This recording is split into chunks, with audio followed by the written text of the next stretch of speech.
Hello, viewers. Good morning and good evening. Thanks all for joining here. This is Sriram, and this is from ShriLearning. It's going to be a great Friday morning where we start with an interesting topic on project management. I believe you're all having a great week, healthy week, doing fitness and taking care of your parents and people around you. As COVID spread is high, please be watchful. Take good care of yourself. Okay, with this we'll kickstart. And this program happens every alternate Friday. And we will talk a topic in project management, specifically on the content outline given for PMP examination. It's not always needed that you should be a PMP candidate to learn the management. You can be a person, don't even want to go for certification, but still you can learn the subject as it is interesting. And also you can learn it even after you get certified. You can question me, after certified, do I need to? Yes, in the sense, just getting certification doesn't mean that you got all the knowledge. Maybe you need to scale up or you need to keep learning yourself to be a better person in project management. So keep learning and keep upscaling yourself. Just to set some of the ground thing for me, give me a minute. Okay. You can subscribe to our channels and you can leave some comments and you can ask questions with us. We'll be happy to help you. So point here is this is an open forum in a sense of questions. Many viewers started asking question, can you take this particular topic? Can you talk something about the examination?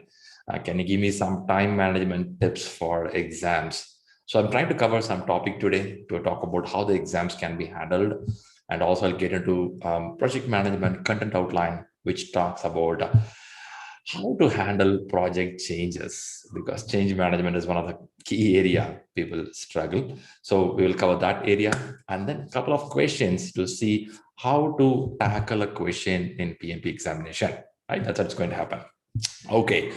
Once again, thanks all the viewers for watching this program. I'm going to bring up a screen, will help you all. Right. That's it. Here it goes. There's always a question, Shriram, is it worth reading PMP? Can I read other certificates? I always tell that go for any certificate which you like. Don't stop with either of one. Telling that, oh man, only I have to spend $50,000 or $500, then only the certificate is valid. I would say no.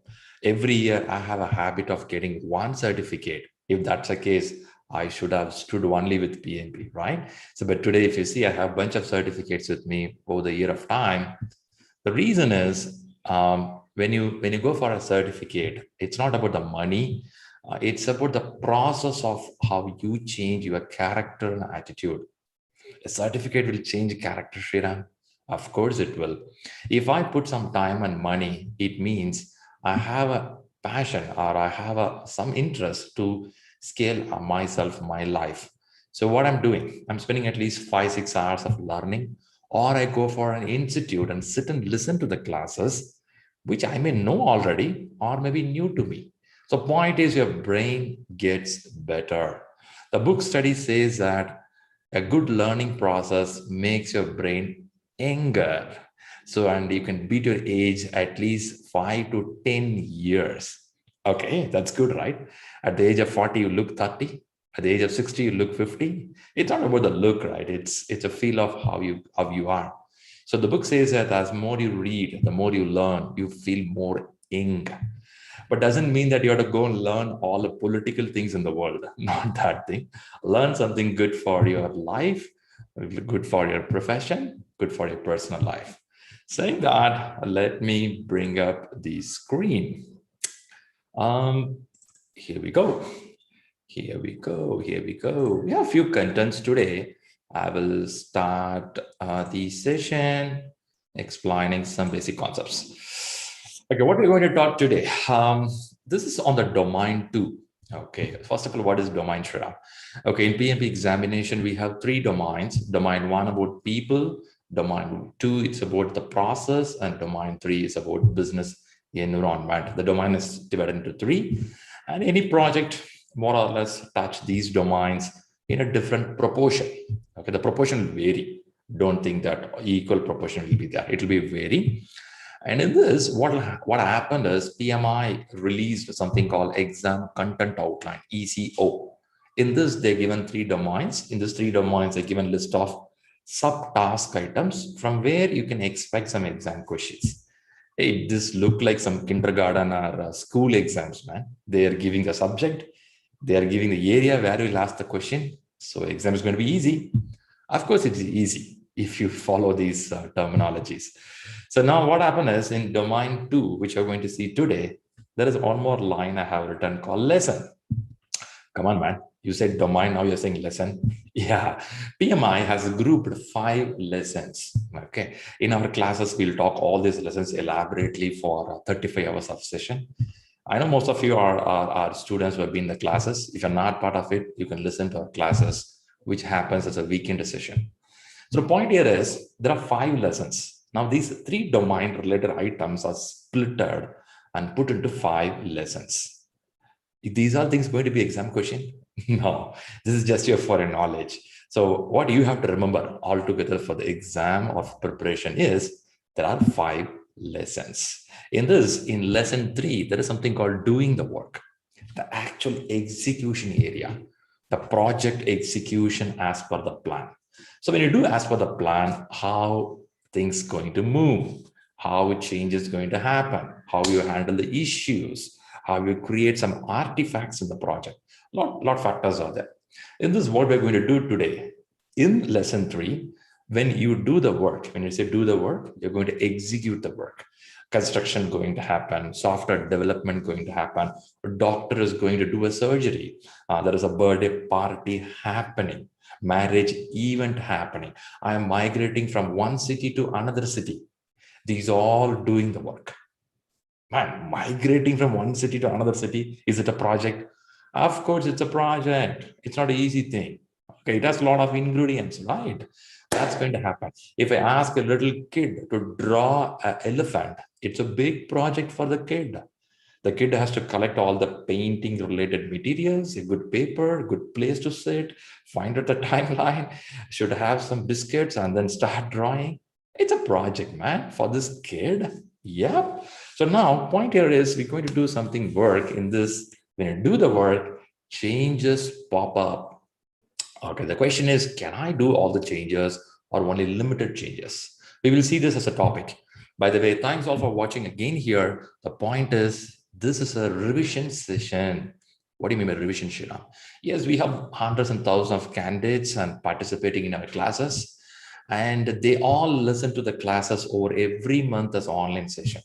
And what happens is over a period of time, you will start fading out the information or you forget the information. So little brush up will help you. So we're going to brush up some content today. So it's going to support you for the examination. You may be from different institute also. Yes, still you can go ahead and enjoy our sessions. Let's move on more. First thing first. Okay, first thing first. Look like Stephen Covey book. Okay, first question. There are many questions came to me in the last few days over either YouTube or LinkedIn or chat or email. Handling exam timeline is getting crazy, Shriram. I don't know how to manage because it's around 180 questions, a lot of content. I'm struggling hard. Okay, some tips for people who are going for examination or somebody don't even know what is this exam all about. Okay, so first thing in PMI, we have 180 questions exam. It's called PMP exam. Okay, 180 questions. This 180 questions you will take in 230 minutes. What is 230 minutes? Is it 3 hours? Is 4 hours? It's approximately 4 hours. It's 10 minutes lesser for 4 hours. So what was the story earlier in 2020? That is a year before. A year before, we had 200 questions and 4 hours. So perfect timing, right? 200, 4 hours looks pretty good. They reduced to 20 questions. Now it became 180 questions, but they reduced only 10 minutes. So it became 230 minutes there. Okay, this is all story good. So what is there for me, Shuna? If you ask me, The exam is divided into 3 segments. What they're doing is they have first 60 question segment, second 60 questions, third 60 questions. So 60, 60, 60. This is how the exam is divided. What do you mean by divided? They have a proper logical break in between so that you can get some relaxation while you write the examination. That's pretty interesting, right? I'll tell you this, you people are really blessed. Shriram, what do you mean by blessed? Years back, we have to write the exam 4 hours continuously. You can take the break, but the time is counted on you. Oh, if you tell like that, how many people take break? Hardly out of 10, 4 people take break. 6 of them will tell, no, I don't want to waste my time. I don't even want to go to washroom. I can control and write the exam. I feel that's a very bad habit. When I went to examination, I made sure when I come to 100th question, whatever reason, I will stop there, go out, take a break, washroom, take a sip of water and come back and then feel better. I did that. But whereas when I'm doing the examination, I found a couple of candidates sitting next to me. They didn't move out. I'm so surprised because this room is air conditioned. It's a center-based exam. Pretty cold, man. In exam situation, pretty cold room, and you will feel the nature call. God's sake, man. Thankfully, somebody thought well and said, let the human being take a break every 1.5 hours. We need it, right? We don't want to spoil it because this exam is not taken by the kids. This exam is not taken by the person at the age of 16 or 18. These exams are taken by the age of people 30, 35, 40, 50, 60. Oh man, we are a little old also, right? You should agree. That's how it is. So saying that, now let's see what they do. So first 60 questions, I'm going to give some tips how to handle your questions. So this is not for only your main exams. You do some practice exams in any of the simulators. In ShriLearning, we have a simulator which has 180 questions. So what do you do there? When you take this exam, have this in mind so that you handle better. Now, the first 60 questions, let's go to that. Usually, we have this exam fear. Anybody in the world, okay? The moment you say exam, you get, oh my God, do I need to do that? So, and also you will be very careful when you answer the first few questions. You'll be very cautious. This is something like you go to your college the first day, you'll be very cautious. The dress, what you wear, whom you meet. You take time. Even your same classroom or the class in which you're going to study, you take little time to go and sit in the chair and settle down, right? So it's very common in exams also. On top of the fear, you have paid $500, your reputation is there. You may be a big senior manager in the company. You don't want to lose this exam. Or you may be your spouse will be PMP certified already. You don't want to lose it, right? So all this pressure put you on a spot for the first 15 questions. Is it true that these things will come there? As I have read a little bit on psychology, I'm pretty clear the psychology of a human being is like this. You are having something called fear of failure. The fear of failure will push you not to do better in the beginning, but the rhythm will gain better later. So coming back here, the first 60 questions, I would expect you to take 90 minutes of time. It is almost 1.5 hours, right? So 90 minutes. Why should I have 90 minutes? As I said, there's anxiety, fear of failure, your reputation, a lot of factors pushes you not to go in the speed you want to. Also, that is the first time you are seeing the PMI, PMP language. Oh God, is it a different language? When you say language, of course, it's in English if you chose an English, but the terminology, what they use will be a little different, right? So it'll take time to settle down. So take first 60 questions, 90 minutes, accept yourself, you will go slow. I will also recommend go slow. Don't be urgent, right? First 90 questions, 60 questions. 90 minutes done, then take a break. Okay. Spiritual break. Okay, I made a fun of it. It's not a spiritual break, but this break is needed one. Please take this break. Walk or take a sip of water. I generally recommend have a chocolate. We need this glucose. We need this sugar to the blood. Very important. But for that, don't take a lot of chocolates. One is good for you. That makes you better. So this 10 minutes break makes you to come back to the strategy of how can I go for the next 60 questions. In IPL, Indian Premier League of cricket match, they give a break. In this break, they do call a strategic break. So they can replan, reassess, align them, and again come back. So take it in that mode. Some people take a good deep breathe, feel relaxed, good, better, they'll come back. Hey, one question, Sriram. Do I need to do this only in the main exams? If you ask me, I'd say no. Do it in a practice exams also. When you take ShriLearning simulator exam, there also you should do. I in fact recommend people, if your main exam is planned for 8 a.m., same timing, do your practice exams also, because your biological clock will work accordingly. It's a good strategy to do that, but it's not a force. Try, it works. That's how I did nearly 6 practice exams by those days. All this exam I'll sit at the same time, so it made me a little easy. Okay, just a try. Okay, let's go to next 60 questions. After the break, you come back, you settle down again, you take the next 60 questions, which now you can attack in 70 minutes. Okay, it's better, right? You improved now. Here we gave some extra minutes here because you're new, getting settled. Then you go for a second 60 for 70 minutes, and again take 10 minutes break. Don't miss it. Please take the break. And again, come back, again do another 70 minutes. So 90, 70, 70 is a strategy for the people who are going to take the main exams like this. Will it work? It works. Even if you don't want to take a 90 in the first, you want to become lesser, it's up to you. I'm not forcing it. But again, 90 is a decent time. You get some breathing time, right? That's important. Okay, good. Coming back, some may have the question, hey, Sriram, do you think the PMI will restrict me on certain timeline? 60 questions means you should take only in 1 hour, something like that? Nothing. PMI kept it pretty open. It's your wish. The whole 230 minutes, you can take only 60 questions. Nobody stops you. Since you paid the money, PMI says, you gentlemen, or your choice, choose what you want to do.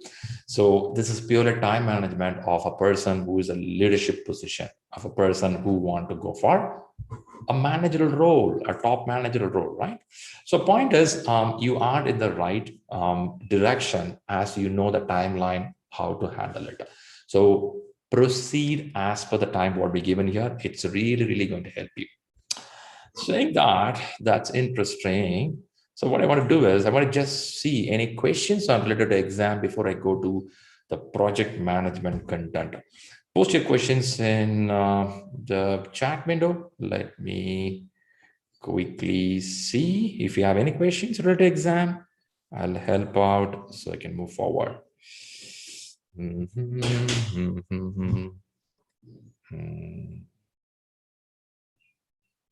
Okay.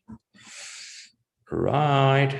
I'm sure many of us are close to the exam, maybe this week, next week. I have a bunch of people who are going for exams. Let me see if I can help you out with some questions. Okay, here we go. Okay, fine. Is there any questions you want to understand about the examination?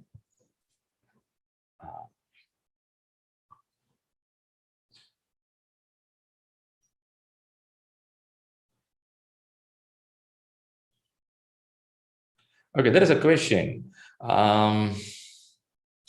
Questions not answered by any chance will be marked as correct. That's a good question.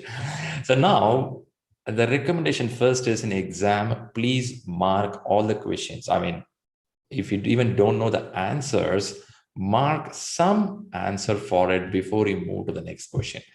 Don't leave any questions unmarked, right? Not answered. When you say not answered, I assume that you didn't mark anything, you moved because you don't understand this question. It's pretty tough. So what you do is on those situations, mark some answer. What do you mean by some answer, Sriram? If they say 2 choices, choose A and C, just a number I'm telling. If you have 1 choice, choose B or D, which is logical. When you read the answer, you may feel maybe this, right? Just mark it. Why? The reason is if you don't mark it, the question answer is gone. You lost 1 mark. So by chance, the number what you mark is an right. Chances are you get an answer, but no negative marking. So don't worry about that. Please don't leave unmarked. Okay, that's important. Okay. Boo, boo, boo. And an answer would be marked as incorrect. Is the statement correct? Yes, yes, Shwant. Last is lost. Gone. Sunk cost. Gone is gone. Right. Okay, Abhishek is putting a question. Can I do more than 60 questions in the first 90 minutes? Amazing, great. So we have some students or candidates very active. They're vivid, they're good book readers. They read a lot of articles. They are good in English. So, why use the word English? We are not native English people, even though we speak as if the next door of Shakespeare. But basically, you will have your own mother tongue running around. You may be from different part of the world, right? You may be from Lebanon, Israel, Sri Lanka, India, Nepal, right? Some are native English speakers, some are not native. The problem is the language does not run faster in your brain to get the actual meaning. So there are some category of people, even though non-native, but this understand faster. So let's come back to Abhishek's question. Abhishek is asking, can I answer more questions in this 90 minutes? Yes, you can. How it goes is 60 question is a block, one segment. When the 60 questions is done, imagine you complete 60 questions in 60 minutes. Good speed reader. And you have to submit it. Only when you submit, the exam will get locked. Exam will be locked for that segment. Now the break will be announced. If you say, I don't want to take a break, skip it. Now you will take the question, which will be 61st minute or 70th minute. So you can plan your time, but 60 is a segment. Hope that answers you, Abhishek. Okay. Brain dump tips. Okay. Hitesh is putting brain dump. If you are going to center-based exam, you're going to get a plastic sheet with a marker. You can write. But here there is a trick. If you took exam 4 years back or 3 years back, the moment you enter the exam hall, once a computer is given to you, they will start some video session running for 5 minutes, which explains about the exam. You would be lucky enough to write all the brain dump there. I'm talking 3, 4 years back or 5 years back. Now, PMI has changed the rule that I'm telling 2, 3 years back, 2 years back, they changed the rule. Only when the first question pop up, you can start writing. If not, you should not write. If you write, it will become ineligible. So point is, you should not write. You should write only the first question pop up. Some people tell that even the first question pop up, I'm fine, Shriram. I'll put all the formulas in the sheet. I will write some of the areas which I know. I'll keep it next to me and I'll take my exams. This is an exam center. Okay. But naturally, as per psychology, once the first question comes, my mind will not go to write. My mind will tell, read what's the question there, isn't it? So it won't work. In home, in Proctor, no sheet allowed, no brain dump. That's how it is, right? Yeah, Yatish, you're right. It's not allowed. Well and good. Okay, thanks for the questions. Keep posting your questions, keep posting your comments. I'll come back to you post conducting some more topic. Okay, that's interesting. Let's get back. Let us get back. Here we go. Okay, I'm sure the slides are visible. Let's move to the next segment. Let's talk something about project changes. This is about the in doing the work in lesson 3. First, before going to the changes, let's talk something about where the changes come. And by the way, we should also understand why these changes are tough to do. The moment you say change, people get allergy. Oh man, change, how will I handle it? That too when it comes to PMP exam, the moment you say change management, many get, oh my God, first I have to do the document, I have to analyze it. Shriram, what to do, man? Actually, nothing to worry. Change is a very common nature of human being. If change is not our nature, human evolution would have not happened. Today, you may not be like this. I won't be like this. We were changing year after year, century after century. Changes are very common all over the world. But how do you do that as along with the team members is a task, it's a game. Don't take it as a challenge, it's a game. Let's watch out something on predictive and adaptive approach. Interestingly, PMP has both now, right? Very interesting. So now predictive approach and adaptive approach. When I say predictive, let me pull out some example like maybe a construction. Maybe I'm in Bangalore, there is a bridge construction happening here. Adaptive approach could be of any knowledge-based projects. Knowledge-based means many segments are there. One other segment I easily can point out is software industry. There is a software government is trying to develop, which can track all the COVID impacted and the medicine applied to people. Okay, let's think like that. Now, when you say predictive approach, the changes are pretty little tough.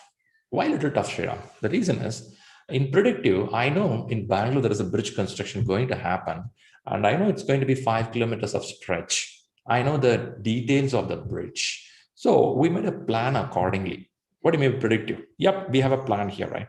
We have a clear plan what actually we want to do for next 6 months or 1 year of time. Now, when you want to make any change in that, I have to redo the planning work. I do to adjust the plans, right? That's maybe a little tough. What's a big tough, man? You know the plan, you can change it.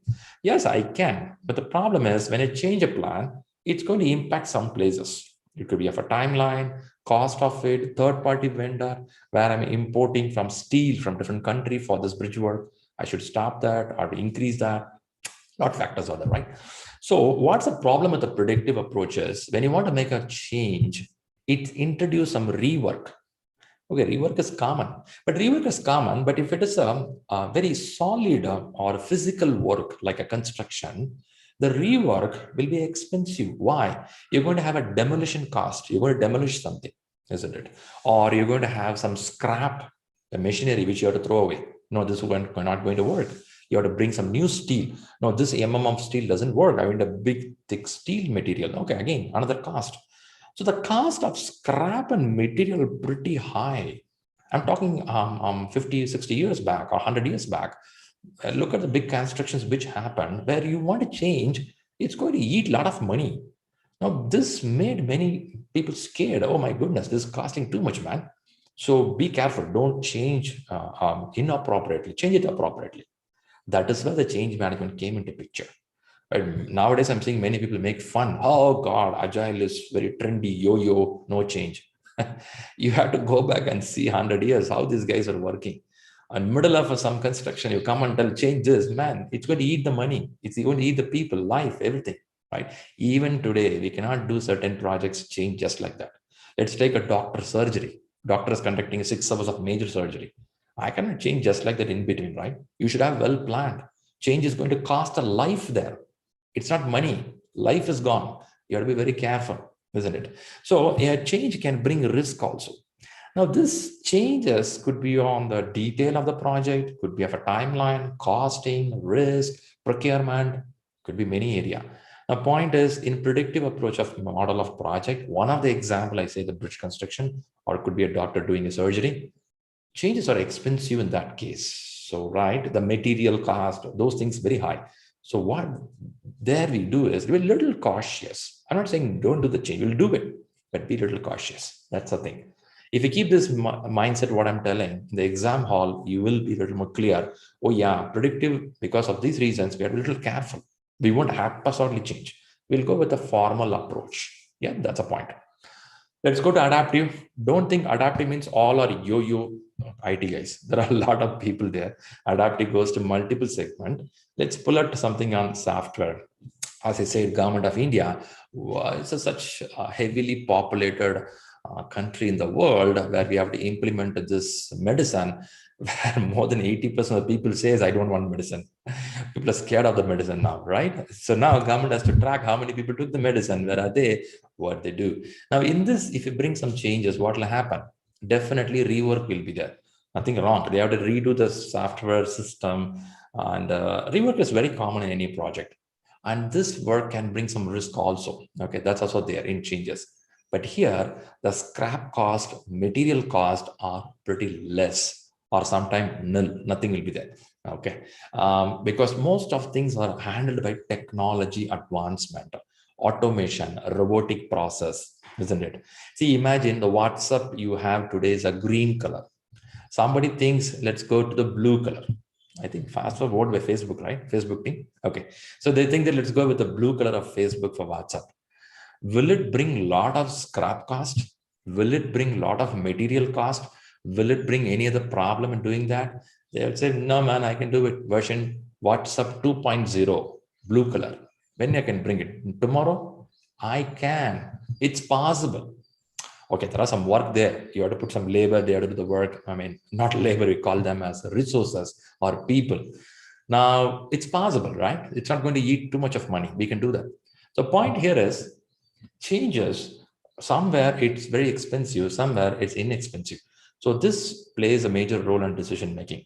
Now, what should I think about it? When you go to the exam questions, you should keep in mind projects could be of this model or this model. So I'd be a little careful. What if a hybrid? In a hybrid also, they'll mention you in the question, some hint will be there.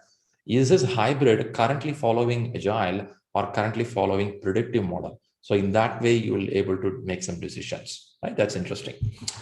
Okay, that's a little background on the changes. Let's go some more factors down there.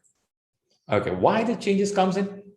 Of course, we learned this in our classes. Let's understand some factors of changes. The factors of changes are inaccurate initial estimates. I think this makes many of the changes. Inaccurate initial estimates. When we started the project, the estimates are made not in a good way. It's various reasons. Maybe I don't have that much of knowledge when I started the work. Lack of knowledge, lack of technical background, lack of details, or maybe I don't have those kind of prototypes by the time to get the details. So what happened is the initial estimates, what we made, had to be realigned. This can bring changes, possibly. Specification changes, spec can change, right? Sponsors can come and tell that, hey, no, do this way, do that way. I don't like this balcony to be here. Why don't you move the balcony from east to the west facing? Oh my goodness, it's a big change, man. Possible, right? Sometimes we go to the birthday cake ordered, we will tell first put a happy birthday baby. Then we said, no. Draw something over this and then write happy birthday baby. Oh God, just now I made it, man. No, it's okay. Put another paste top of it. Again, write it. Okay, we do that, right? For paying just $10 or $50 or for the cake, we do a lot of changes. Possible. Spec changes can happen. New thoughts can pop up. Market demand can bring some changes. Possibly, isn't it, right? That's how it works. The world works. New regulations. There could be some government related regulations for a lengthy projects. For example, I spoke about the bridge construction in Bangalore. Could be new changes. The reason could be something on the green team of the society, and city says, don't cut the trees. If you cut the trees, we'll make a procession. We don't want bridge. Come and go down. They start shouting. Oh my goodness. Change it, man. Bring the regulation systems, compliance policy. No tree cutting in the city. You divert the bridge on the left, come to the right, do something, but don't do the bridge tree cutting. Could be something, could be negative stakeholders. So regulations can also bring some changes in the project, possibly. Missed requirements, the last one, it's very highly possible. The person who gave the requirement thought that I've given everything, man, all done. The person who received, I've recorded everything, perfect. After a few weeks, few days, we realize, oof, my goodness, something gone, totally missed it. The way we understood was wrong. So these things can bring some changes. Again, why should I have to understand this? See, this is not only for the examination. When you go to real project, these all happens. Some may agree, some may tell, yeah, I'm also doing this.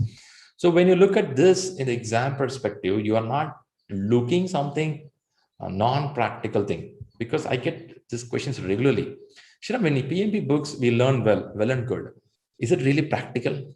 When people ask, so Shriram, when I go to the exam, I could not answer what PMI says. Most of the time, my brain thinks on my day-to-day job.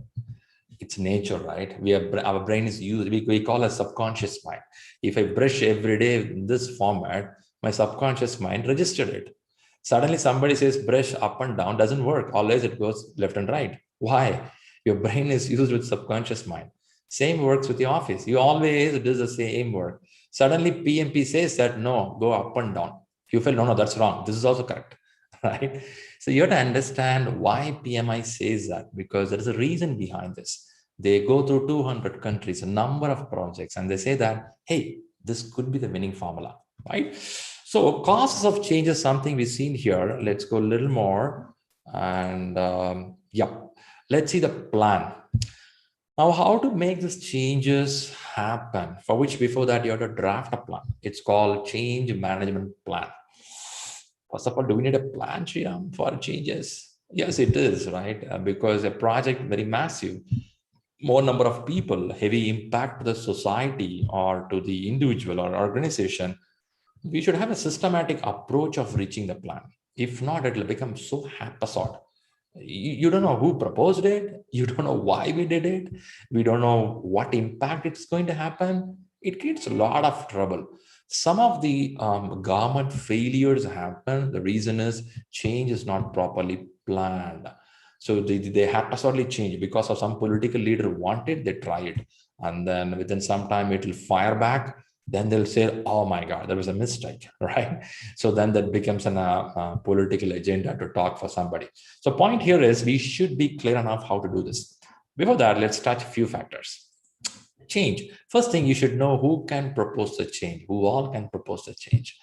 Is there any limitation? Not much limitation, but at least you should know who is directly, indirectly involved in the project, who have the power and interest, who have the influence. The right person proposing is a better thing, right? Who can propose it? That should be a process. And then you can have what exactly constitute a change. What do you mean by change? That should be written down in a plan. What all can be a change, right? Could be a specification change, could be a process change, could be document change, could be of a preventive, corrective, lot of actions are there, right? What impact of the change to the objectives of the project? Okay, what kind of impact can bring in, right? We have a plan in place to understand that. What steps necessary to evaluate before approving? I like this one very much. Evaluate before approving or rejecting or deferring the decision. For which, how to do this, that will be written down. What project documents must be impacted? Look at here. When you say change, doesn't mean you have to change all the documents. Could be some necessary documents which need to be changed. That will be note down. How will these actions be monitored? I like this. Okay. Changes are coming in. We know this person is giving a change. We did an impact analysis. We even approved it. Go ahead and change. But who is monitoring it? Somebody has to take care of it, right? If not, we don't know whether the change has happened or not. Is it impactful or not? Yeah, that's a point. So change management plans helps us a little bit on that area. Going good. Couple of more information before I go to the question area. Good, you are observing well. Now, change requests, once it's get approved, what happens is it could be something on corrective action, preventive action, defect repair, and something on document updates. So these are the areas of changes. When I say corrective action, it's going to be the problem already occurred. Something has happened. You're going to correct it out. For example, if you watch out, project is 10% behind the schedule baseline. I'm not going as per the time. I'm running a little late. When I'm running a little late, what do? You make some adjustments. So what do? Maybe you add resources. Maybe you have a discussion with the sponsor. Maybe you understand the scope, trimming. Something can happen, right? So corrective action. So you found something is not going good. For that, you proposed a change, and that change is going to be a corrective action. Will it have a document changes? Maybe. Need basis, we have to, if you add resources, what will happen? Your resource documents get updated. When the resource comes in, what will happen? You can trimline your times, scope factors, something on the WBS. Yeah, you can work out on the requirement changes also. So corrective action is on the problem already occurred.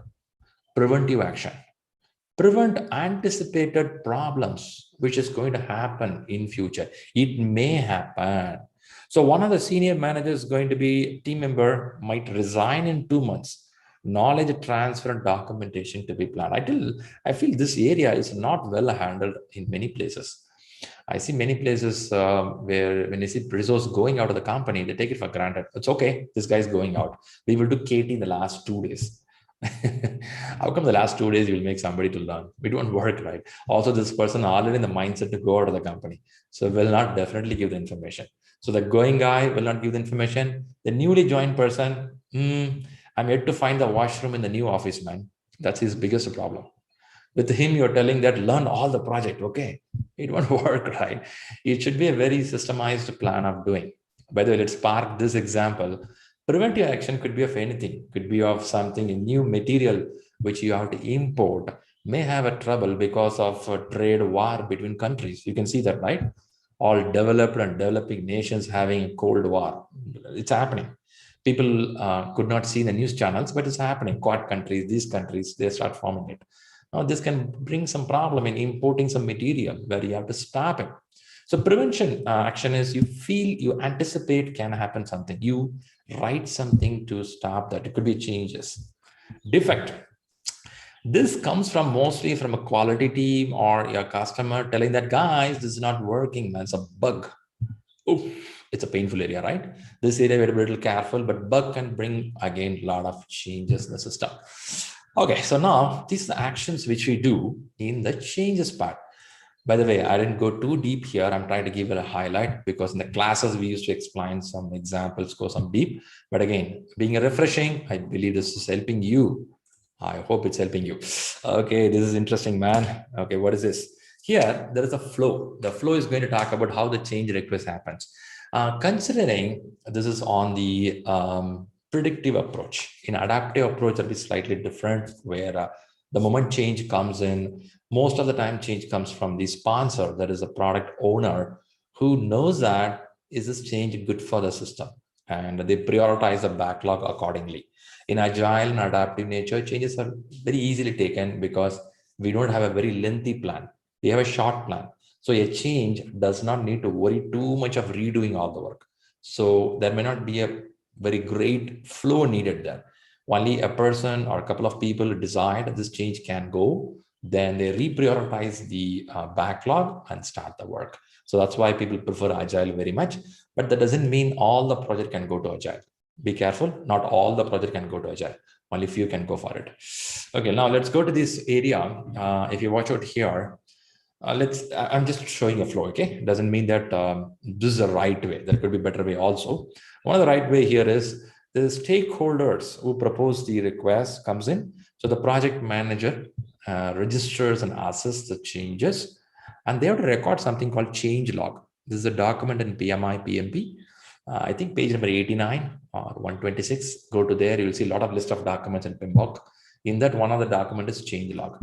Change log records all the changes which comes inside, right? We have to create a change form, request form. And then review and submit RFC, request for change, to change board. What is this change board, Shira? CCB, change control board. Change control board means nothing. It's not a United Nations board. Something change board means somebody else. Okay, from United Nations, maybe from UN, WHO, World Health Organization, all participate. It's a board of only you guys. Who are they? Project manager will be there. Sponsor will be there.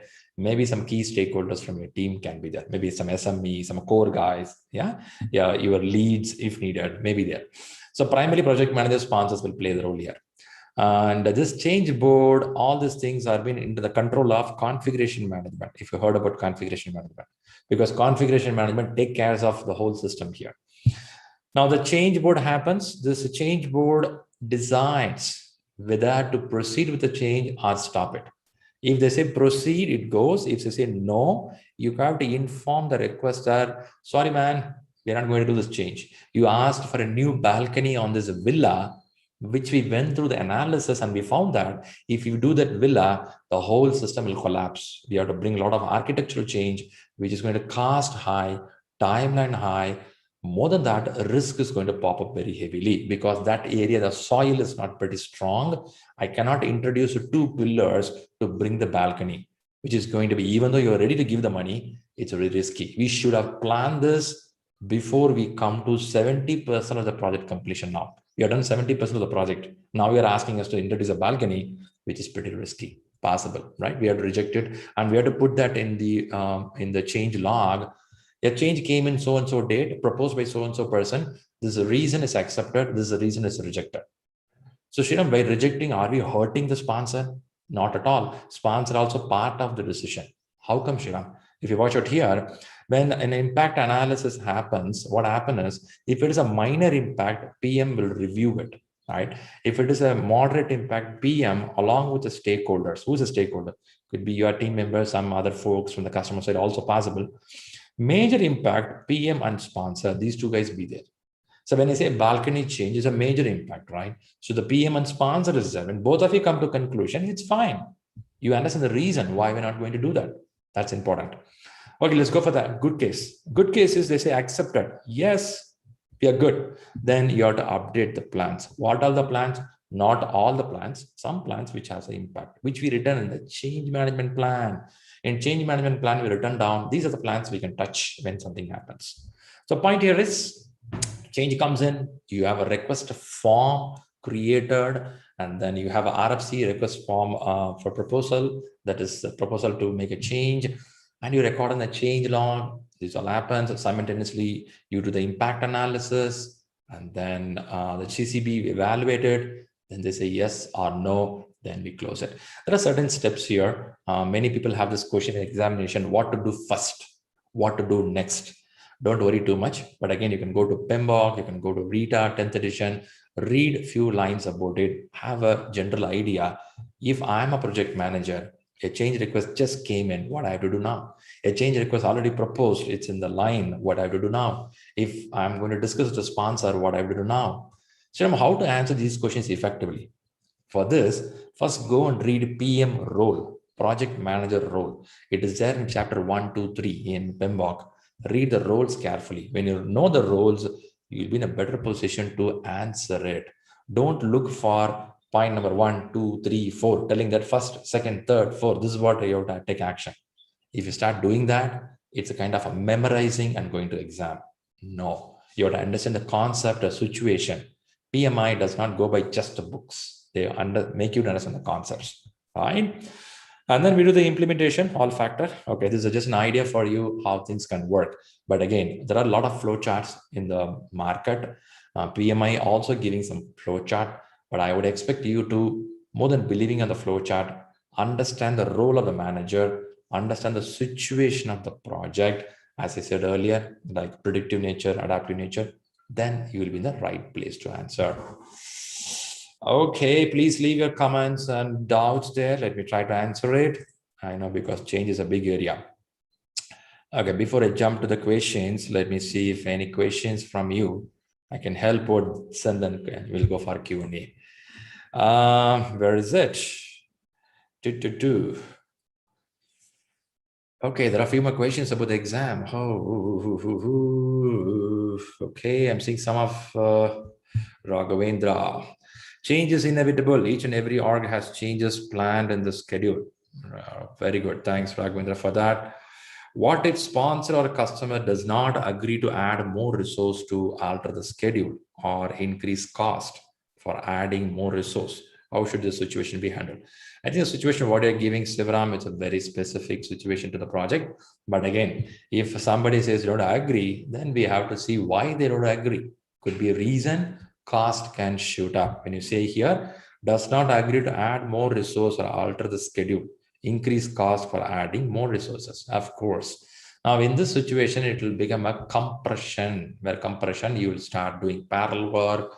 You will start seeing how can you do within the critical path activities. We will try it out. We'll try multiple options. There is no silver bullet. Okay, they don't do this, I'll press this button. It won't work. We will try other options. Will it work for us, right? Again, we'll reevaluate within a week of time, within a couple of days of time, where we stand. It's very human nature world now. You cannot tell, no, you cannot. Sponsor cannot always be, no, we cannot. At the same time, the team also cannot say we cannot. We have to come to a common conclusion. It's what in Agile they say that, right? More than a contract negotiation, we will make sure people understand things. So we'll try to make them to understand what's actually happening. They should also be part of the system, right? That's very important. As they understand, yes, we will have to convey the message. We need more resource. If not, definitely there'll be delay, right? You cannot avoid it. Then the project will fail totally. You want total project failure or little delay? What's your thought? You'll say, oh man, go ahead, add some resource. Possible. Okay, great. There it goes. Sai Geeta, there is a question. I will take hers and then go back to our question answer session. In case of choose 3 types of questions, will we be given mark even if 2 of them are correct, or is the whole answer considered incorrect? Our question looks pretty interesting. The question says, okay, they're telling that choose 3 in the answer. In fact, PMI nowadays is introducing multiple choose answers, in the sense you'll have a question, you will have 7 choices given or 6 choices given, out of which you have to choose 2 or 3. It is a little tricky, okay, a little tough also. Now the question is, if I choose out of 3 only 2, still they will give a mark. Answer is no. But nowhere PMI said how they will evaluate. Nowhere PMI said. So this is my perception. Any management decision, if you're halfway correct, it's not called a right decision. You should be perfectly right on all the decisions, right? You cannot go halfway. So assuming that, and also assuming PMI's way of doing, they should not give, or they will not give right for those kind of questions. They'll strike out all wrong. For example, in your corporate, you are all taking a compliance and security related exams regularly. You do that? In that exam, even they have multiple choice there. I believe you've done it. If you miss even one, it will tell it's wrong. They won't give half a mark, right? If that's the case in an internal test in your corporate, PMI is such an institute, definitely they will maintain the value that a question, one answer goes wrong, all is wrong. Hope that answers you. Okay, let's get back. Let's get back to the interesting segment. What is that interesting segment? The interesting segment is about the questions. Oof, let's say a couple of questions here. When I say a couple of questions, your exam questions. So what I'm expecting here is, I want you to read this question carefully before you jump to the answer. Don't jump to the answer. Take time to read this question carefully and find out the keywords and go for the answer. Take time, digest it, and then come back. Let me see your answers in the chat window. Let's try. Before we jump to the answers, can you give me a couple of keywords? What do you see in this question?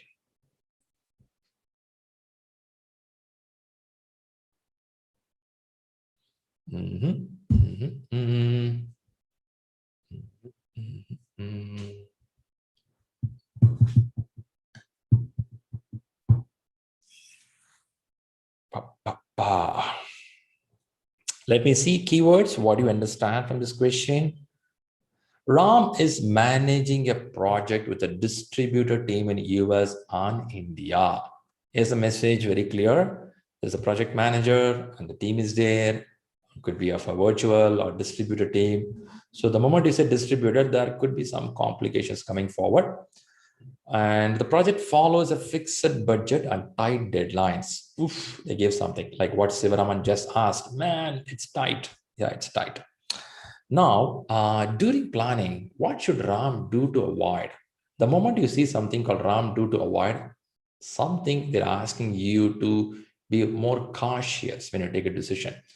Any scope creep and keep his team focused on delivering a product that meets requirements. The question looks pretty decent. Let us see what pops up in your mind. Okay. Sivaraman says, avoid scope creep look like a keyword for me. Very good. And Asuntosh says, scope creep is a keyword. Prashant says, distributed. Okay, that's a keyword, man. You're very careful. When I'm reading the question, I'm feeling distributed as a keyword. Very good. I think you people are getting it. The keywords coming up. See, when you are practicing the examination, answer is not important. I'll tell you, answer is not at all important when you're practicing. While practicing for the exam, question is important. Many of us don't understand the question, what our spouse is asking at home, and we give some wrong answer, we get into trouble. Some of the married people agree with me. Then he or she will tell, I didn't ask that. Oof, did I blabber? So it happens many times. So first, let's understand the question. When you do the practice, answer comes later. So question is pretty good that some of you found the distributed scope creep is a point. Let me see some of the keywords which I see there. First is fixed budget. Oof, be cautious. Then comes fixed deadlines. These made it very clear time and money can't be changed. Then, interestingly, what should Ram do? The moment they say Ram do, Ram is a project manager. By now, from PMP books, what you read, as a project manager, what all role has to be there? As a project manager, there will be certain rules. Your brain should have this information, not memorized, should have this information digested. You have to do this in your corporate. If you don't do that, at least read it and digest it. This is how international management happens. If you don't know that, please go back and read. In PMBOK, it's there. In Readite, it's there. In Google, it's there. Roles of project managers. Read it carefully. Now comes the next one. Scope creep. Fantastic. Okay, now the question is how to keep these things focused. Now, which answer we can go? Let me see your answers. I'm seeing answers popping up. One says B, some says D. Usually in exams, I have this strategy. I'll start reading the answer from the bottom. Why from the bottom, Shriram? Usually when I read from the bottom, chances are I don't skip any answers. I will read all the answers. Man, that's look at pathetic logic. Maybe imagine in an exam hall, when you do 170th question, you may not have the same energy what you had in the first question. So what you do is you will read first answer and you will get a feel that this could be the right answer. You choose it and move to the next question. So you will not read the rest of 3 answers. That last 10 questions went all 0, 0, 0, 0. You may lose the results. So till last question, you can create that energy by reading the answers from the bottom. Still, is it a great logic? I don't know. But to my brain, it worked well in the exam. So if you feel that's useful, please follow that. Right. So coming back, conduct a daily stand-up with all development team. Is it so? Do you think so? You want to conduct a daily stand-up? I'm little worried on this part. How come daily stand-up will help me, right? See, they're asking here, keep his team focused on delivering product that meets project requirements. So the point here is, Ram, do to avoid scope creep. This is a question area actually. How to avoid scope creep? For avoiding scope creep, I may not need to keep these guys engaged every day on daily stand-up, because daily stand-up is meant for some other reason in agile books, isn't it? So I doubt this. Maybe I can strike it out. Okay, now one answer I feel it's not a right answer. It's called elimination technique. We removed it. Now help me to remove one more answer, which can be elimination. Is it elimination important? Elimination is a good technique to remove first unwanted things. If I want to search my car key in the drawer, okay, my brain will first work on elimination. These are things not my car key. Then only I can see some of the keys. In some of the keys, one of the keys is my car key. Oh man, that's also a pathetic logic. Maybe, but my brain works like that. Your brain may work like that. So find something which is not relevant, throw them out. So how to throw that out? So I throw out D. Can you help me to throw one more? Okay, Sivaram says C and D should be eliminated. Okay, Sivaram says D should be eliminated. Ram shall prevent. Prevent is not a right word, okay? The team and business owners interact directly. Whenever you read an answer, watch out some word which is totally not a managerial word, not a leadership word. What is a leadership, Shriram? Leadership never prevents, right? Something from the team to team interact. You can prevent the problems to happen, but the people oriented, we won't prevent. We encourage. We call empowerment. So when you give empowerment, Ram shall not. He or she cannot prevent it, right? So good. You found that. You found that the situation is Ram should avoid any scope creep. That's a thought.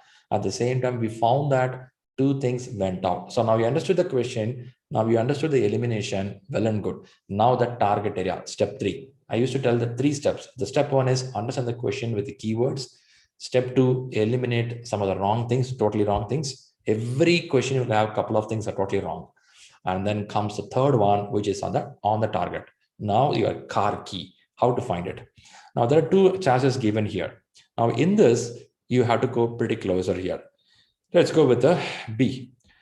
Ensure that any changes to the scope have gone through formal approval process. Formal approval looks at decent terminology here. Also, it says ensure, right? It is not something forcing, it's ensuring. It looked like an answer. We'll park it here. We'll go to answer A.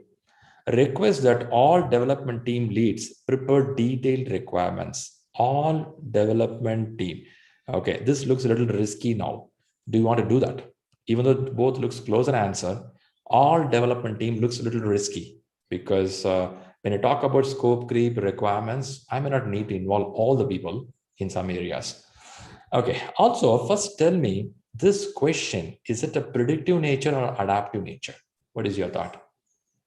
That decides most of the answers now. Is it a predictive or adaptive nature? What's your thought? Let's see your thought on that. That's going to really fix it. When you say fixed budget and tight deadlines, it somewhat look like a predictive, and also we're not encouraging scope creep heavily to happen here. It looked like a predictive nature. Now your brain can map a little more better. When we say predictive nature, we should ensure changes flow through the formal procedure. That's going to save our system. So why we should do this, man? We are in a world which is changing drastically. No, be careful. World has both a model of project. I said in the beginning, predictive projects, if I make a change and its change is accepted, welcome, but the change should not derail your project. You should be a little careful on that because I said scrap cost, material cost are very expensive. So I don't want to touch that, right? So now look like B is an answer. Do you agree? B can be an answer, right? B can be an answer, possibly, right? The way it looked like. Okay, the B goes as an answer here. So scope creep can be avoided adherence to the agreed upon change management process. What we agreed in the beginning of the project. Any change comes in, we will follow the proper process in place so that unwanted changes will not derail the project, right? Makes sense. Shriram, this is a very easy question, man. You easily said it. I face tough questions in exam. Possibly, I cannot sit with you all the questions in exam. If I have the ability, I will be able to support you. But again, that's not the ethical way, right? It is something we have to tackle it. When I'm explaining this question, of course, I took an easy question, not a tough question. The point I want to convey here is when you read the question, spend time, at least 30 seconds to understand what these guys are trying to ask. Don't try to judge the answer while reading the question. Shriram, it's so easy to tell, man, it's hard for me. Yeah, we have this habit when we read something, we quickly judge answers. This is a problem of listening skills. When we read this in PMP classes, some of you in our classes listen. When the listening skills means something, you observe the content before even you try to answer it. This problem happens in the world. We spoke about certain areas like internal listening, right? Focused listening, I have taken in the class. The point here is, even when spouse or friends or relatives talk to you, before they complete their speech, we try to answer. If we have that nature, it means our listening ability is very poor. We are not getting the content. This applies in exam also. Come on, man. I'm a senior manager in a company. I'm a director of the company. Do you think I'm very poor? Maybe you're good, but when it comes to exam fear, exam anxiety, chances are your listening goes down. And before you complete the last word of the question, your brain starts answering. That's where the problem comes. So allow your brain to fully read the question, digest it. Father, don't stay in the question for 20 minutes. Exam will go away, right? So 30 seconds is a decent time. 40 seconds is a decent time. Read it once, enough. Some people read the question 4 times, not needed. One time, carefully each word, and then get the words carefully. Okay, this looks better now. Now I start the answers from D, C, B, A. If it is 6 choices, read all the 6 choices carefully. It's okay. It will take 1 minute, 1.2 minutes. And some questions are lengthy. It can consume 2.5 minutes. Possible. Yeah, it is possible because another question will be a very small question. There you will read in 30, 40 seconds. You will close the question itself. So your time will get balanced. Don't think PMI is doing so harsh with you. They have planned this 180 questions. You can answer in nearly 200 minutes. 30 minutes can be free. That's how they would have set it. Since 200 countries are taking this exam, different people have different reading ability. They have given some extra time. That time is what we are using as 230 minutes. Okay. Okay. So anyway, if somebody listened to me in the beginning of this video, I gave some segment. If you follow that, I'm sure This exam is going to be pretty easy. Okay. Saying that, let me take you to the next one more question for the day. Okay. Hope this is a good learning, right? You got some idea. Oh gosh, why are you giving big questions, man? I want to give smaller questions. PMI started giving big questions in exams. So let's take that. Okay, one more question. Again, this is also an easy question. Read it carefully for the tips, what I say. Let me give a minute of time for you.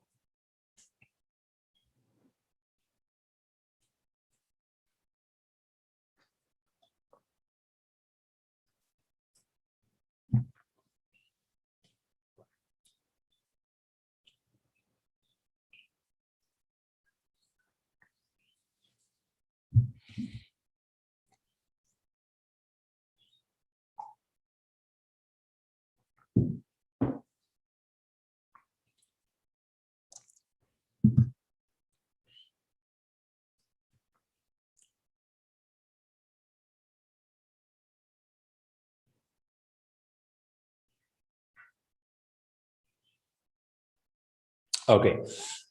Now, tell me the keyword of what you see in this question. Tell me the key word or words you see in this question. Then you'll go for it. Atish, I'll come to your question. Atish put a very interesting question. I'll come to you. Once I do this question, I'll come to your question. What is the keyword you see in this question? You should see, first thing, you are a project manager for a company. Very good. That develops mobile apps. Mobile apps. The mobile apps means it's a knowledge-based projects. Your knowledge-based project can be adaptive nature. Assumption. Okay. One of your project involves the development of an exercising app that syncs with another nutrition app to combine, analyze the data. Something happening, technical fact, pulling data to each other. Okay, as a result of a recent regulatory changes, something recently introduced, you work with your team to refine the backlog. Backlog refinement can best be described. If you watch out the whole question, the actual question is, this is a sentence. You may not need to read the full question. The last sentence is the question. They're asking, what is backlog refinement? That's it. Oh man, did I spend the whole time reading the question? Some questions are like this. They'll give 6 lines of question. When you read all the 6 lines, the last line they'll ask you, so what is CPI meant for? Cost performance index. It'll be, oh my goodness, I should have read the last sentence. At times it happens. Okay. So there is a strategy. It worked earlier. I don't know, it works now in 2021. In 2020, some of our students, the recommendation is, imagine you come to the last, those days it was 200 questions. They would have done only 180 questions. They may have 20 questions to cover last 5-6 minutes. So I would recommend them to read the last sentence first. In some of the questions, big questions. When you read the last sentence may be the question. The whole thing will be a story. So last sentence will give a clue what can be an answer. Quickly they'll choose an answer. This is possible on a worst case in 2020. In 2021, not many tried it. But again, this time the time management is pretty good and clear. So they don't have a rush like this. But if you face such a rush situation, at least read the last sentence. It may give a clue. But every question will have that? No clue. Some question can have. Okay, coming back, I can read some of the keywords. Okay. If you read the keywords here, they spoke about regulatory changes. Okay, these are the stories, good. But I want you to digest it. It's an adaptive nature project because we can see something called mobile apps, possibly. And recent changes can come in any form. We are learning a topic called change management, right? So changes can come from external world also.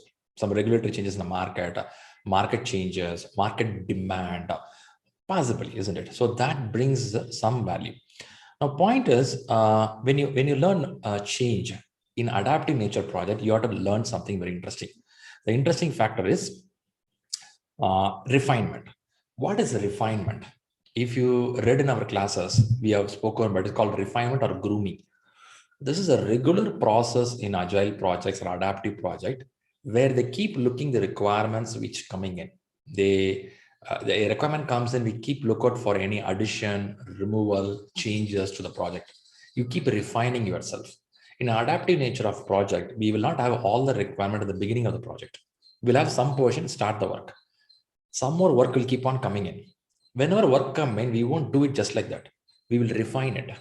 Refining means tuning it, making sure the requirement is properly understood, properly evaluated, properly fit into the work what we are doing, right? This is what we do in a predictive nature project. First 2 months of the project. First 2 months, no work will happen. Sit, let's talk about the work requirement. Instead of that, in adaptive nature, we'll do then and there. And this refinement is all about backlog refinement. What is backlog? List of work to be done, right? We'll take this regulatory changes came inside. Since regulatory change came inside, I won't do it immediately.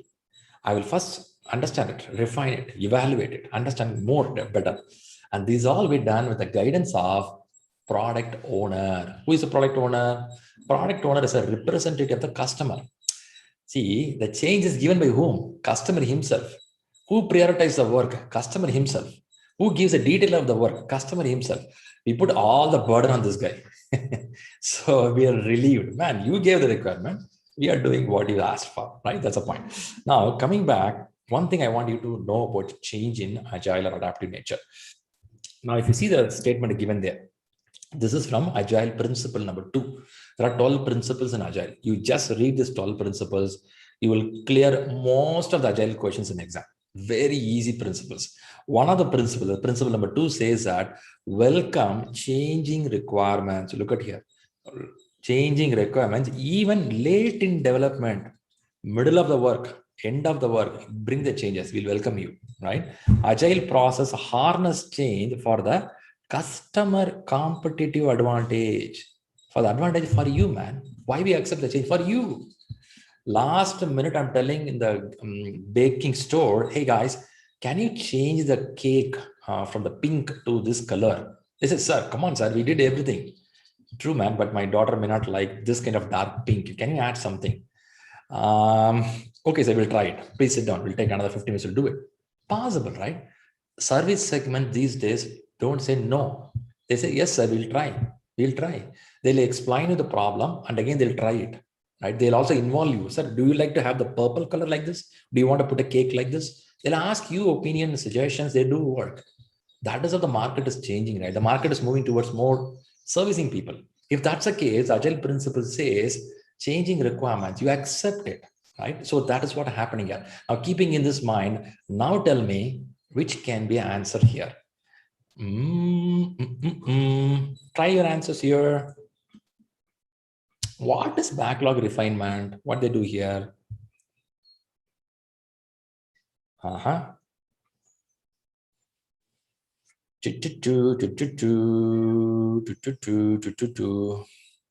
as we go to the answers, we use our own technique, right? The technique is elimination. Okay, I know you all know the answers by now. Now tell me elimination, which you feel, man, this is not refinement. Okay, I feel this is not refinement. This is totally pathetically wrong, totally wrong here.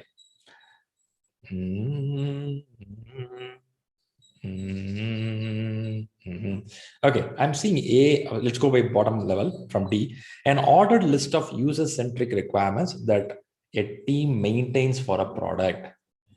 Yeah, an ordered list of user-centric requirements that a team maintains for the product. Look like a product backlog, right? Maybe look like. I don't think this is a refinement. They're not talking about refinement here. I doubt this one. Okay. The progressive elaboration of a project requirements to satisfy the need of the product owner or a sponsor. This word looks interesting. The moment of whatever I spoke about now, refinement and the word changing requirements maps with this, right? Maps with this. So I feel that the C may be an answer. Okay, let's park it. Now, a board used to manage a product and sprint backlog. The moment you say the board, look like these guys are mapping with the CCB, change control board. We are talking about something on adaptive nature project, right? So feel like this may not be an answer. We can eliminate it now. Work items identified by the agile team to be completed during the next sprint. I don't think so, right? This may not be the answer. Okay, look like C may be an answer. Let me listen from you also. Do you think C can be an answer? Understanding the adaptive nature, understanding the refinement, understanding the word progressive elaboration. As you go forward, you get refinement of the work, and understanding the Agile manifesto. Ah, man, do I need to remember all this manifesto, Shriram? It's good. It's not remembering, it's all digesting. Shriram, I am from automotive industry. I am from construction industry. You may be from any industry. Please read these 12 principles of Agile. Where can you get it, Shriram? Just go to Google, 12 principles of Agile. Go to images. In images, you'll see all the stuff. Is it hard to read? A normal English. If you can read IPL score in English, you can read this also. That's how it is. Very simple. Just read that, you will get a basic knowledge, right? So I feel C can be an answer. Let's see what the book says. Oh yeah, C is an answer. So what C says here? Backlog refinement is defined as the progressive elaboration of project requirements, right? Agile teams collaboratively write reviews, ideally to satisfy the customer demand and need, right? So we start doing progressive. What is progressive, Shinam? I may not have all the details when I start some of my work. So what to do? I may get work as you move forward. As I move forward, I get more details. I used to give this example of like a dark room. I have a torch with me. Open the door, switch on the light. I can see 5 feet distance in the room when the torch is on. Will I stand there? No, I may move forward. As I move forward, the 5 feet can carry forward to another 5 feet, another 5 feet. Progressively, I start seeing the whole room. But Shriram, a ghost is coming behind me. Okay, that you have to handle it. Those constraints will be around you, but still the light will be there. Progressively, you'll get more details about the system, right? That's all about. Fantastic. You all did a good job today. Yeah. There are some questions, some interesting questions. I have to answer it and come back. Raghavendra is putting an interesting point. PO along with the team refines a backlog for the new requirement. Amazing, Raghav. Raghav is the one who cleared PM recently and he rocks the show. Thanks, Raghav. I appreciate that. Okay, now let's go to the question of someone question is very interesting. Interesting question about where is it? Who's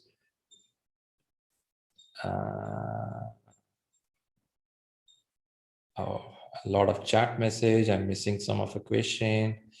Yitesh or somebody asked the question, right? Scope creep. Here it is. Okay, Hitesh is putting a question.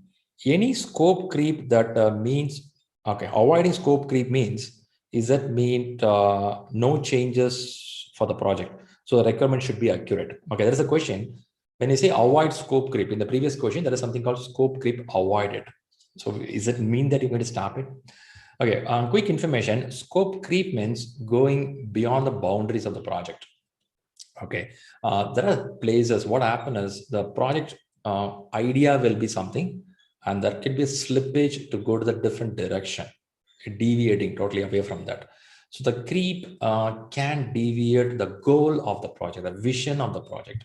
So those things we don't entertain, we try to bring them back to the track. It's a human nature, right? We want to start with a big shopping mall construction. And in the middle of the shopping mall, they'll tell them, why don't I have a helipad on top of the shopping mall so that my sponsor can come on helicopter? Because of helipad, what will happen is they have to start discussing more things, approval with the government. Now, government start questioning you, do we need to construct the shopping mall here? Because of helipad, the pillar strength should be higher. It start adding more one after one after one after one. They start feeling, man, this is not part of the whole vision of the project. The vision of the project is bring up a shopping mall with the 10 floors. That's it. But why suddenly you're adding something which is unwanted? It will increase unwanted risk, budget, timeline, all factors will happen. So scope creep is something going away, trying to bring it back, right? Hope that makes sense. So, but changes are welcome. Don't think changes will be avoided. Changes are welcome, but creep should not be away from the vision. Hope that answers you, Yashwant. Oh, that's great. Good. I think you all spent good time. I took a little extra time here today. Thanks for all watching today's program, where you got some detail about the project management. Today, what we learned, let me quickly go back. What you learned today is you learned something on this area. Manage project changes. We have discussed in the classes. So this is a domain 2. If you go to exam content outline, in domain 2, there is a place called process. In the process, they have given 17 tasks. PMI is given 17 tasks. In this 17 tasks, One of the tasks is manage project changes. So how this is grouped, as I said at the beginning of the classes, there are 5 lessons given by PMI. Your classes are taken in this format, 5 lessons. In this, there is a lesson 3, which says doing the work, which is those days we call as execution. Shriram, you said those days as if 1947. Till December 2020, when I took the classes, we take classes like initiation, planning, executing. That executing is nothing but doing the work, right? Shriram, then why you are not using the terminology initiation, planning, executing? See, when PMI, PMP want to focus in exam content outline format, I should not deviate the students to something not there, right? So let us follow what PMI says, and it is logical also. We are given some writing assignments to you all, which follows logical assignment. So coming back here, domain 2, lesson 3, under lesson 3, there is a task called manage project changes. So if you still don't get the things, don't worry. Join the classes tomorrow. In fact, April 17th is tomorrow. Yeah, tomorrow. April 17th, we have our online sessions. Come and listen to the session. Probably you'll get some more idea. So this program is to help people who are preparing for PMP to just give about changes. Change is a big area. In 1.5 hours, if you want me to cover everything, not possible. So I given some items what I know, what I have read through, what I thought easy for you to learn. Even though I read 100 pages, I can give you only 2 pages because too much is also trouble. But again, you are free to give some comments which you feel that, hey, this can add more value. So because based on only inputs and comments from you, I'm trying to give some session. So let know in your comments telling that what do you want to listen from us on the next session or upcoming session. This happens every alternate Fridays. Listen with us and you may get some more idea, right? Hope today's session was good. Hope you liked it. And let know for any more suggestions, questions, thought process. We'll try to help out. One quick thing in today we learned is exams are 230 questions. 230 minutes where you write 180 questions. I ask you to divide the exam in this format.